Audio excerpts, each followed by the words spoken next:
everybody, welcome back from the cruise. If you're ready to get started, I have the video ready now, and this is going to show you again the techniques that you learned during the class.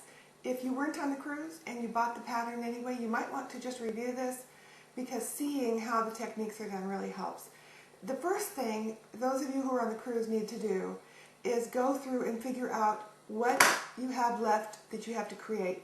And if you're really not in the mood to do that first, take all of your 2.5-inch rectangles and sew them together so that you have rectangles that are 4.25 by 5.25.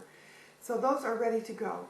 And then the next thing I really recommend doing is look at your pattern on page 3, right here.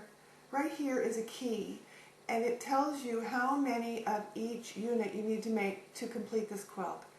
So set aside the units you've already made in like piles, and then you'll know, okay, I already made the star points, now I made 3 or 8 or however many of my border units, and now I need to make so many left of those, and figure it all out. And then what I recommend is taking your rectangles and pairing them together, your lights to mediums, your mediums to medium dark, so that you have everything matched up.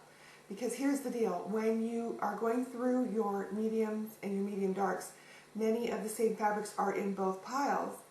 So if you pair them up as you sew, you may end up with 8, all of them being the same value, and then you're not going to be very happy. So if you pair them up first, then you find out, oh gosh, I have too many darks, I need to kind of juggle these around so that I have a medium with a medium dark, because remember, value is relative. So if you have one that's dark and it's in the medium pile and you have the same dark one in the medium dark pile, you put them together, they're not going to show any difference, which means your showing doesn't make any difference. I mean, you're not showing, you know what I mean. Okay, we're going to move on.